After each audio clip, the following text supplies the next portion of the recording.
Merci de nous rejoindre sur France 3 Bretagne. Bonsoir et bienvenue. Sachez d'abord que votre édition nationale reviendra tout à l'heure sur cette nouvelle affaire dans le monde automobile. Car après Volkswagen, Renault est accusé d'avoir dépassé les normes anti-pollution. Mais cette fois, aucune fraude n'a été détectée. Le point à 19h30 après ce journal régional.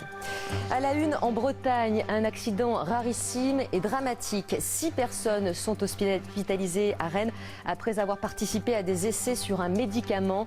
6 hommes âgés de 28 à 49 ans, dont l'un en état de mort cérébrale. Au total, 90 personnes se sont vues administrer la molécule testée à des doses variables. La ministre de la Santé était en déplacement cet après-midi à Rennes. Page spéciale dans ce journal. Nous suivrons une opération innovante à Lorient où comment un drone équipé d'une caméra thermique traque les déperditions de chaleur. Et puis vous rencontrerez les membres d'un équipage qui s'apprête à traverser l'Atlantique à la rame. 4 hommes, 2 femmes. Leur périple représente 5 millions de coups de rame à donner.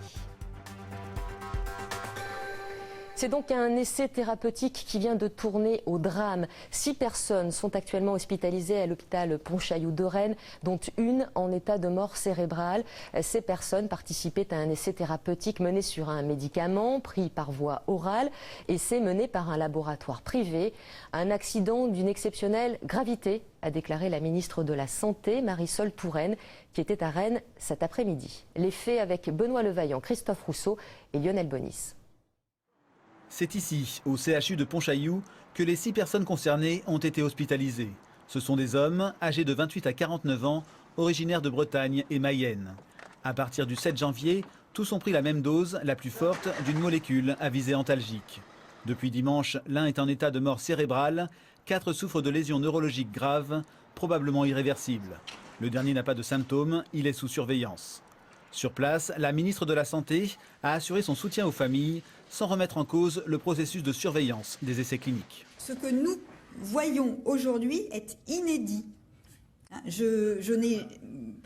Dans mon ministère, moi comme ministre, mais auparavant dans mon ministère, nous faisons des recherches bien sûr, nous n'avons trouvé aucune trace d'un accident de même type au niveau où nous en sommes, c'est-à-dire essai de phase 1. À ce stade, c'est donc l'incompréhension. Les essais thérapeutiques étaient menés par le laboratoire Biotrial, qui a son siège à Rennes. L'essai sur la molécule a été suspendu et les 84 autres testeurs ont été rappelés. À notre connaissance, l'intégralité des procédures normales de déroulement de l'étude et plus encore l'intégralité des procédures d'urgence ont été respectées. Est-ce qu'on peut dire que ça fait partie des risques qu'on prend quand on est volontaire ? Non, on n'a pas vocation à faire prendre des risques pareils à quiconque. Marisol Touraine a ordonné 2 enquêtes, une de l'ANSM, l'Agence nationale du médicament, et une de l'Inspection générale des affaires sociales. Au niveau judiciaire, une enquête de flagrance a été ouverte pour blessures involontaires au pôle santé du parquet de Paris. Elle a été confiée à la police judiciaire de Rennes et à un service de gendarmerie spécialisé dans la santé. Et intéressons-nous plus précisément au laboratoire Biotrial, un laboratoire spécialisé dans les essais cliniques. Il est installé dans la zone Atalante, quartier Villejean à Rennes, mais aussi à l'étranger depuis quelques années. Une entreprise créée par un pharmacien breton. Éric Pinault, Pascal No. L'histoire de Biotrial démarre en 1989. C'est l'œuvre de Jean-Marc Gandon, docteur en pharmacie diplômé à Rennes. Il lance Biotrial après avoir peaufiné sa formation aux États-Unis. Nous avons filmé l'entreprise à plusieurs étapes de son développement. Elle s'impose aujourd'hui en France dans les essais thérapeutiques sur l'homme. Biotrial réalise plus de 35 millions d'euros de chiffre d'affaires, dont 90% pour des clients étrangers. Une success story bénéfique pour l'emploi, 200 salariés en France et aussi une centaine outre-Atlantique depuis le rachat du Canadien Warnex en 2012 et l'ouverture d'un autre laboratoire près de New York. Biotrial ne crée pas de médicaments mais est agréé par le ministère de la Santé pour réaliser les premiers tests sur l'homme de nouvelles molécules fournies par des laboratoires pharmaceutiques. Biotrial fait référence en la matière et met en avant sur son site internet la sécurité des volontaires qu'elle rémunère. Biotrial avance le chiffre de 55 000 patients reçus depuis sa création et un rythme de 80 études par an, dont des tests pour le Viagra ou encore le Prozac. Et Hélène Pédèche, notre spécialiste santé, nous a rejoint sur ce plateau. Bonsoir Hélène. Bonsoir. Les essais thérapeutiques sont fréquents, mais à quel moment des volontaires sont-ils sollicités? Comment ça se passe? Alors, ce qu'il faut savoir, c'est qu'il y a entre 10 et 15 ans de recherche entre le développement d'une molécule par un laboratoire pharmaceutique et l'autorisation de mise sur le marché sur le médicament, sachant qu'entre-temps, beaucoup de ces médicaments sont écartés. D'abord, il y a des essais précliniques portant sur des animaux. Dans ce cas précis, la molécule avait été testée d'abord sur des chimpanzés. Ensuite viennent les études cliniques sur l'être humain avec ce que l'on appelle la phase 1. On en était à cette étape-là. Elle porte sur des volontaires sains, en général un petit groupe, dans le cas précis 128 hommes et femmes. Cette phase sert en fait à évaluer la tolérance et l'absence d'effets indésirables. Les essais se déroulent donc dans des centres dûment agréés. Pour démarrer, ces essais doivent être validés 2 fois par 2 instances indépendantes, l'Agence nationale de sécurité du médicament, l'ANSM, et par un comité de protection des personnes qui est composé pour moitié de personnes de la société civile. Les volontaires sont informés, y compris des risques prévisibles qu'ils encourent, avant de signer un consentement. C'est ce que nous explique Jean-Philippe Couturier. Cela fait une quinzaine d'années qu'il est volontaire chez Biotrial. On est informé de tous les risques. C'est-à-dire qu'il y a déjà une visite médicale avant d'incorporer le centre. On voit un médecin qui effectivement déjà voit si tout va bien, consulte les analyses. Et puis après, effectivement, on vous évoque les risques, aussi bien les risques, voilà, les petits troubles que vous pouvez avoir avec telle molécule, mais également les risques un peu plus importants, et c'est marqué noir sur blanc dans tout le protocole. Donc oui, on est informé, on a logiquement conscience du risque si on lit toutes les petites lignes, et on est censé les lire, puisqu'on les signe, mais voilà, c'est comme quand vous achetez une voiture, vous êtes conscient du risque aussi que vous pouvez mourir au volant de votre voiture. Donc on en a conscience, mais ce n'est pas forcément quelque chose qui freine.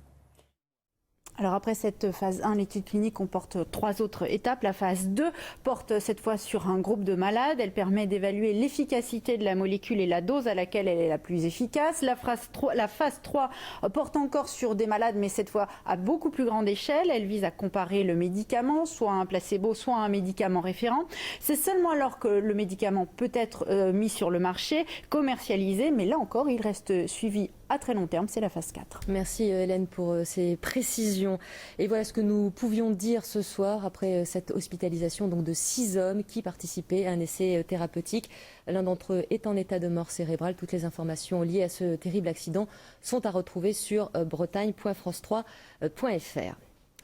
L'actualité, par ailleurs, c'est l'arrivée du froid hivernal, de quoi perturber ce matin vos déplacements. C'était le cas dans le secteur de Fougères, où des bouchons se sont formés, des automobilistes ayant été surpris par le verglas et la neige. Ces images ont été tournées sur la 4 voies qui relie Fougères à l'A84.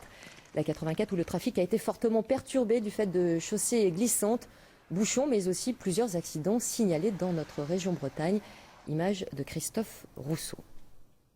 Et en cette période où il commence sérieusement à faire frisquer, la ville de Lorient se lance dans une opération innovante en partenariat avec l'Agence de l'énergie et GRDF. Opération pour repérer les déperditions de chaleur des habitations. L'objectif étant d'impliquer les propriétaires des maisons concernées et de les accompagner pour renforcer l'isolation thermique de leur habitat. Pour traquer ces déperditions d'énergie, un drone équipé d'une caméra thermique est entré en action ce matin dans le quartier du Magno. Stéphanie Zad, Philippe Boger. Enfin, une température hivernale, c'est l'idéal pour observer le contraste de température entre une maison et l'extérieur. Pas de vent, conditions de vol optimales pour la caméra thermique. On a l'image thermique de cette toiture en fausse couleur, donc un dégradé de couleur, une échelle de fausse couleur qui nous indique les températures. Ça va du plus froid avec des zones bleues profondes. On va passer par des gammes de violet, orange, jaune et presque du blanc pour les zones les plus chaudes. Le drone se révèle un outil très précieux pour ce genre d'études. On va voler à 30 mètres environ et qu'on va avoir une image détaillée. On va ainsi pouvoir détecter des anomalies, des problèmes d'isolation de l'ordre de quelques centimètres. Opération conjointe entre Lorient, l'agence locale de l'énergie et GRDF. 170 maisons du quartier du Magno ont accordé leur autorisation de vol pour des images et un diagnostic thermique. 25 à 30% de la chaleur s'échappe par le toit, 5% par une fenêtre. GRDF a vraiment ce rôle de conseil en proposant des solutions et en mettant en relation les habitants avec leurs partenaires que constituent les professionnels du gaz notamment, et puis aussi ce qu'on appelle les isocombistes, donc des personnes, des entreprises qui interviennent pour améliorer l'enveloppe de l'habitation. Une fois les images développées et analysées, c'est Alowen qui prend le relais. On va essayer d'expliquer aux gens quels sont les problèmes sur le bâti. Est-ce que c'est le toit? Est-ce que c'est les fenêtres? Est-ce que c'est le pignon de la maison? Et on va fournir des informations à la fois techniques en expliquant vraiment ce qui se passe, mais aussi des explications sur qu'est-ce qui peut être amélioré, qu'est-ce qu'ils peuvent faire comme travaux, qu'est-ce qui va devenir assez intéressant financièrement pour eux, avec notamment les aides, puisqu'on a aussi une information que l'on donne sur les aides financières. Une réunion publique aura lieu le 23 janvier à l'école du Magno pour décrypter avec les habitants les résultats de ces 3 jours de prise de vue thermique. Autre image de ce vendredi, celle d'Emmanuel Macron en déplacement dans le Finistère. Le ministre de l'économie a d'abord inauguré une nouvelle unité de production de bus électriques sur le site industriel Bolloré à Ergué-Gabéric. Il a d'ailleurs salué la réussite de Vincent Bolloré. Écoutez. C'est un entrepreneur qui a transformé l'entreprise qui lui a été remise, ou qu'il a rattrapée en 1981, qui en a fait un groupe qui a le succès qu'on connaît. Il a des défenseurs, il a des détracteurs. Le ministre de l'économie et de l'industrie regarde les emplois créés et la réussite en France et à l'international. Voilà une réaction recueillie par Mathieu Herry et Stéphane Sauvillier. Par ailleurs, sachez qu'une proposition de loi en faveur des langues régionales et portée par le député du Morbihan Paul Molac a été rejetée cette nuit à une voix près, 14 contre, 13 pour. Cette proposition de loi visait notamment à faciliter le financement par les collectivités locales des établissements associatifs d'enseignement bilingue comme Diwan. Il visait aussi à assouplir la répartition des heures d'enseignement de breton et de français dans le public et le privé, ne pas en rester à une répartition de 50% des enseignements dans chaque langue. Paul Molac est donc déçu, mais nullement découragé. Et puis, sachez que votre émission du samedi, La Voix est libre, sera politique. Anthony Masto recevra Loïc Chenet-Girard, premier vice-président du Conseil régional de Bretagne, bras droit de Jean-Yves Le Drian. La Voix est libre, c'est samedi matin à 11h30. Une autre invitation vous est faite, vous est lancée, celle-ci par un artiste. Iwan Laurent propose des spectacles sur l'environnement depuis 10 ans avec son partenaire, le Lombric Fourchu. Mais pour toucher un plus large public, les deux compères ont entrepris de poster des vidéos sur Internet. Séverine Breton, Christophe Rousseau. Il était une fois un petit ver à la langue bien pendue. Ses copains l'ont baptisé Lombric Fourchu. On fait une petite répète. D'accord. C'est laquelle La fin des sacs plastiques dans les supermarchés. Comme tous ses congénère, le petit ver vient de la Terre. Il est donc très attaché à cette grosse boule et aimerait que les humains y fassent un peu plus attention. Alors, tu te rappelles, Lombric Fourchu, que quand tu vas au supermarché, maintenant, on te donne plus de sacs plastiques à la fin pour mettre les courses. Ouais. Alors, on va commencer, on arrive au supermarché, hein, on va commencer par acheter du pain. On va aller dans du plastique. Ouais. Ensuite, on va acheter quelques tranches de jambon. On va aller dans du plastique. Bah, effectivement, le Lombric Fourchu, donc c'est une marionnette. La marionnette, ça a un gros avantage. Qu'est-ce que tu dis, Jean, là? Tu es une marionnette. Oui. T'es sûr? Une marionnette vivante. Ah, d'accord. Ça a le gros avantage de pouvoir dire à peu près tout et n'importe quoi. Hein? Enfin, je veux dire... Moi, par exemple, je ne peux pas dire aux gens que la voiture, ça pue et ça pollue. Sinon, ils vont me regarder en disant pour qui il se prend, moi aussi je veux prendre ma voiture, je fais ce que je veux, etc. Alors que quand c'est toi qui le dis, je ne sais pas pourquoi, mais ça passe mieux. Depuis 10 ans, Lombric Fourchu se donne en spectacle pour parler de déchets, d'énergie. Et cette année, il présente des conférences sur Internet, ou plutôt des circonférences. Bonjour, aujourd'hui nous allons parler des OGM. Qu'est-ce que c'est que ça?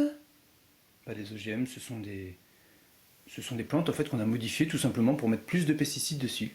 Non, ça là. C'est une ficelle. Oui. On a envie que les gens essayent de comprendre la portée de ce qu'ils font et fassent leur choix. Parce que nous, on ne peut pas les faire pour vous, les choix. Et puis, je pense que c'est extrêmement contre-productif en éducation, en pédagogie, que de dire aux gens de faire quelque chose.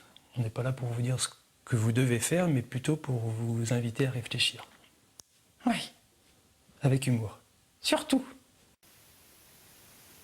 En fait, je ne sais pas si ça vaut le coup de continuer, parce que tu sais, nous, Les hommes, on fabrique plein de trucs et puis après, on a tendance à tirer un peu trop sur... la ficelle. Partons aussi à la rencontre d'un bel équipage qui s'apprête à traverser l'Atlantique à la rame. Il est emmené par un amateur chevronné, Patrick Favre. Une merveilleuse aventure à laquelle va notamment participer une jeune rennaise de 21 ans. Gilles Lemorvan, Marc-André Moucher. Patrick Favre, donc le skipper, a passé une annonce pour recruter des rameurs pour faire cette traversée. Et c'était vraiment un éclat pour moi quand j'ai lu cette annonce. Je me suis dit, c'est fait pour moi. C'était une révélation, je me suis dit pourquoi j'y ai pas pensé avant. Elle s'appelle Lucie Richard, elle a 21 ans, elle a grandi sur la Vilaine à Rennes et elle s'apprête donc à délaisser quelques semaines ses études d'ingénieur pour sauter dans le grand bain, l'océan Atlantique, traverser à la rame et en équipage, départ des Canaries, arriver aux Antilles, 3000 milles, 4800 km. On va dormir environ 5 heures par jour et du coup on va se relayer, en fait comme on est 6 et il y a 3 postes de rame, on va se relayer 3 à chaque fois, donc, toutes les 1 heure, 2 heures ou 3 heures suivant les moments de la journée. Le bateau, le voici en cours de finition il y a quelques jours dans un chantier de la Trinité-sur-Mer. C'est Patrick Favre qui a donc monté ce projet un petit peu fou, c'est un récidiviste. Après 3 transats à la voile, il s'est reconverti dans les traversées à la rame. Il en a déjà 4 au compteur. La dernière ici en 2013 avec Julien Bain, un champion d'aviron. Patrick Favre dit qu'il n'y a pas besoin d'être un professionnel pour s'offrir ce genre d'escapade, que le budget reste raisonnable, que ce n'est pas la technologie qui fait l'exploit, plutôt la volonté et la force des bras, et que c'est un plaisir. Pour moi, j'appelle ça un inconfort luxueux, parce que justement, vous êtes débarrassé de tout ce qui fait la civilisation occidentale, le confort, l'assistance permanente sur tout ce que vous pouvez faire comme activité. Voilà, c'est l'autonomie, l'aventure, l'indépendance, la mer, la nature, les étoiles. C'est magnifique. Sur le bateau de 10 mètres, ils seront 6 excellents rameurs évidemment. L'un a même décroché une médaille de bronze au championnat du monde. Ça peut aider 4 gars de filles à se serrer les coudes. Ce qui me plaît, c'est vraiment le défi en équipage. Je ne me serais pas vu faire ça en solitaire, pas pour le moment en tout cas, mais c'est vraiment l'envie de relever ce défi tous ensemble à 6 du début à la fin. Qu'est-ce qui m'inquiète, c'est le mal de mer peut-être. Pour traverser l'Atlantique, record du monde 32 jours, il y aura 5 millions de coups de rame à donner. Ça fait en moyenne 20 000 par personne et par jour. Courage Lucie. Et revenons à la principale information de ce journal, l'hospitalisation au CHU Pontchaillou de 6 hommes qui participaient à un essai thérapeutique, un test sur un médicament mené par un laboratoire privé. L'un de ces hommes est en état de mort cérébrale. Un accident d'une exceptionnelle gravité, a déclaré la ministre de la Santé, Marisol Touraine, qui était au CHU de Rennes cet après-midi. C'est le laboratoire Biotrial de Rennes qui menait cet essai thérapeutique. Écoutez son directeur général. À notre connaissance, l'intégralité des procédures normales de déroulement de l'étude et plus encore l'intégralité des procédures d'urgence ont été respectées. Est-ce qu'on peut dire que ça fait partie des risques qu'on prend quand on est volontaire? Non, on n'a pas vocation à faire prendre des risques pareils à quiconque. Voilà, et au niveau judiciaire, une enquête a été ouverte pour blessure involontaire, enquête ouverte par le pôle santé du parquet de Paris. Cette information est développée, je vous le rappelle aussi, sur bretagne.france3.fr. Tout de suite, le 19-20 continue sur France 3. Passez une excellente soirée. Bonsoir.